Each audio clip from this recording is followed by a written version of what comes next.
Hello there! Saudações aquela vista, tudo bem com vocês? Sejam bem-vindos ao canal para mais um vídeo. E hoje nós não vamos falar da história do Heaven, como a gente tinha combinado toda sexta-feira. Hoje, excepcionalmente, nós vamos falar de Histórias do Jedi. Essa é uma série de curtas que foi lançado no Disney Plus na quarta-feira. Então, como que eu não quis lançar na quarta junto com a nossa review de Endor, eu resolvi lançar hoje na sexta-feira e adiar a parte 3 de Heaven para segunda-feira, excepcionalmente esta semana. Então, bora pro vídeo? Roda a vinheta!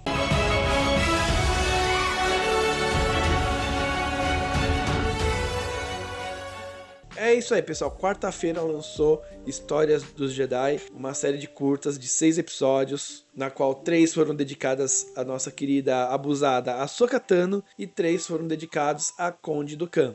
Eu achei a disposição dos episódios um pouco confusa, porque começa com um episódio da Ahsoka, aí segue 3 do Dooku e depois 2 da Ahsoka. Eu acho que poderia ter sido 3 seguidinhos da Ahsoka e depois 3 seguidinhos do Dooku. E eu não sei porque eles então optaram por essa disposição desses curtas, né? Mas vamos nós colocarmos na ordem. Vamos falar primeiro do arco da Ahsoka e depois do arco do Dooku. Arco da Ahsoka, o primeiro episódio, nada mais é do que mostrando o nascimento da nossa querida abusada e o descobrimento de que ela tem a força e possa ser uma Jedi, né? Então a gente vê um pouquinho da infância da nossa querida Ahsoka, né? E é bonitinho, um episódio bonitinho, fechadinho, legal. Eu particularmente gostaria de que tivesse avançado um pouquinho na história para mostrar a chegada do Plo Koon, para quando ele pega a Ahsoka para levar para o Templo Jedi e começar o treinamento dela como Youngling, né?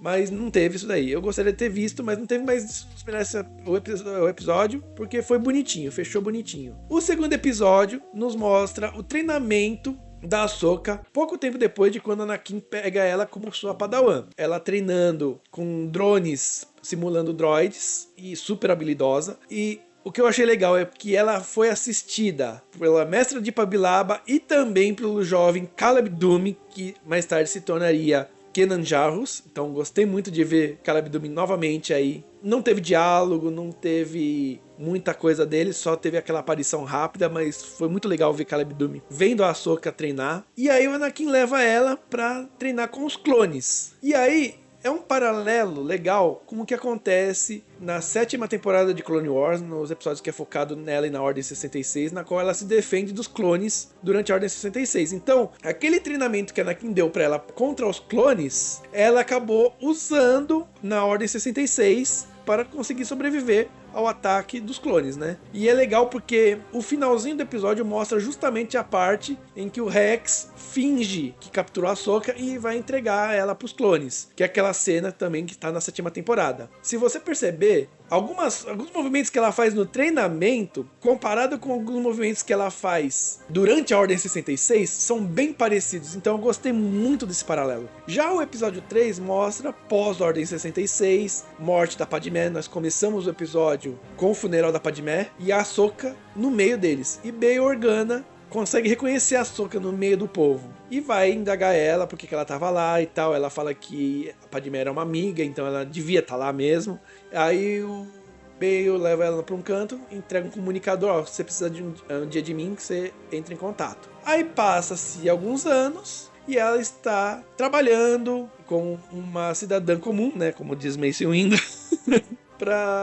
e usando o nome de Ashla, já no momento que acontecem os eventos do livro dela, adotando o nome de Ashla. E aí o episódio encaminha para quando ela encontra o Inquisidor, derrota o Inquisidor e usa o cristal do Inquisidor para purificar o cristal do Inquisidor e criar aquele sabre de luz branco dela. Não vimos essa cena dela criando o cristal branco dela, mas remete ao que acontece no livro. Gostei muito, então mostrou um pouquinho em audiovisual em uma cena que acontece no livro dela. Gostei bastante, e aí encerra o arco da Ahsoka. Já o arco do Dooku, eu acho que foi o arco que teve mais pontos altos. Primeiro episódio mostrando o Dooku com o seu padawan, Qui-Gon Jinn, na época padawan, tentando ajudar um povo de um planeta cujo senador é corrupto. E aí a gente vê já um pouco da agressividade do Dooku nesse episódio, né? Então a gente vê o desenvolvimento do personagem para o que ele vai se tornar no futuro, né?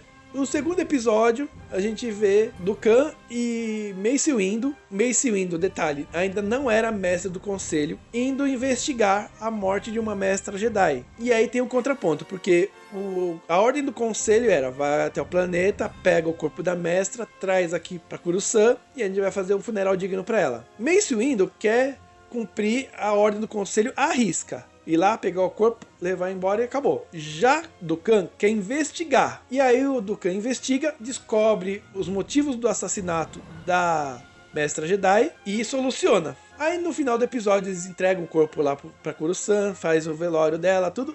E Mace Windu é consagrado mestre do conselho no lugar dessa mestra Jedi que morreu. E aí Dukan indaga: você já sabia disso quando teve a missão para ir buscar o corpo dela? Você já sabia que você ia ser consagrado mestre do conselho? Aí o Mace fala que ele ficou tão surpreso quanto ele com essa indicação, mostrando que o Mace não sabia mesmo dessa promoção aí. Mas Dukan ainda assim ficou com a pulga atrás da orelha e não aceitou muito bem o acontecimento, né? Já o terceiro episódio do arco do Dukan, eu acho que foi o melhor de todos, porque ele se passa justamente durante os eventos do episódio 1, A Ameaça Fantasma, mostrando já o Qui-Gon com o seu padawan Obi-Wan, mesmo não mostrando o Obi-Wan, mas mostra a partir do momento em que eles voltam de Tatooine, já com o Anakin e o Qui-Gon já tendo enfrentado o Maul lá em Tatooine pela primeira vez. Nós vemos o Dukan indo até os arquivos da Ordem Jedi e apagando o caminho, então ele já daquele momento ele já estava trabalhando para os Sidious. E Dukan chega pro Qui-Gon e indaga: você tem certeza que é um Lord Sith? Você mesmo falou que é um Lord Sith e tal. Aí o Qui-Gon: não, é um Lord Sith, tenho certeza que é. E Dukan acredita. E eles estão junto com a Yaddle discutindo a respeito disso. A Yaddle defende o conselho falando que temos que agir com cautela mesmo, não sei o que e tal. E o Dukan fala: o conselho não quer nem saber. E como sempre, né, não querendo tomar partido com relação a isso, não acreditando que pode só ser um Sith mesmo. Mas o Dukan dá o apoio necessário pro Qui-Gon, né? Aí tem um corte que mostra o Dukan naquela árvore do Templo Jedi, olhando para aquela árvore, e a Yaddle dando a notícia que Qui-Gon faleceu, Darth Maul matou ele, e o velório vai ser lá em Naboo, né? E aí mostra totalmente a indignação do Khan com relação ao conselho. Ele culpa o conselho pelo que aconteceu ao seu antigo aprendiz, né? E a Yaddle oferece ajuda, oferece apoio. E aí o Dukan parte para um lugar longínquo lá em Coruscant, e a Yaddle, sentindo que o Dukan estava remexido, segue ele. E aí o Dukan vai se encontrar com Sidious, Palpatine, e questiona ele por que ele fez isso, por que ele permitiu que Darth Maul matasse seu padawan, seu antigo padawan, Qui-Gon. E aí o Sidious, daquele jeito dele de manipular, consegue manipular o Dukan, e aí a Yaddle vê tudo. Então a Yaddle vê o Dukan falando com o Sidious, que é o Palpatine, e aí ela descobre tudo por trás. Ela descobre que o Palpatine é o Lord Sith, ela descobre tudo. E o Palpatine pede pro Dukan provar sua lealdade matando a Yaddle. E aí começa um confronto. A Yaddle tentando trazer ele de volta pra luz, né? Ainda não é tarde, vem comigo. Seus erros podem ser perdoados, vem comigo. Mas Dukan, como estava na frente do Sidious, ele partiu pra cima, começou o duelo com a Yaddle, e ela fala que ela abandonou o conselho porque ela estava do lado dele. Ela acreditava no que ele acreditava, que o conselho foi negligente com relação a Qui-Gon. Só que isso não mexeu com o Dukan, e ele continuou atacando a Yaddle, até que, por fim, ele acaba matando a Yaddle e mostrando aquela transição dele como mestre Jedi agora como aprendiz de Darth Sidious, e o que vai culminar nos eventos do episódio 2, Ataque dos Clones, né? Então eu achei o terceiro episódio do arco do Dukan o melhor arco desses dois, entre a Ahsoka e Dukan. Apesar da Ahsoka ser a minha personagem favorita e de muitas pessoas, devo admitir que o do Dukan superou em muito o da Ahsoka. Então, minha nota pra série toda, né, pra série de curtas de 6 episódios, é nota 10, gostei muito, nota máxima, e eu espero que eles façam mais dessas histórias curtas com outros personagens, que seria interessante a gente ver. E eu queria saber de vocês, se vocês gostaram desse episódio, se vocês gostariam de ver mais, de que personagem vocês gostariam de ver num curta desses do Histórias dos Jedi. Então, O vídeo de hoje fica por aqui. Espero que vocês tenham gostado. Se gostaram, deixa o joinha, comentem, compartilhem, se inscrevem no canal se não é inscrito e seguem as nossas redes sociais. Beleza? A gente se vê na próxima e que a força seja com todos vocês. Saudações, enclavistas. Não seja um separatista e nem desobediente como Anakin. Se inscreva no canal e ative o sininho para receber o holocron de notificação. Que a força esteja com todos vocês. Sempre.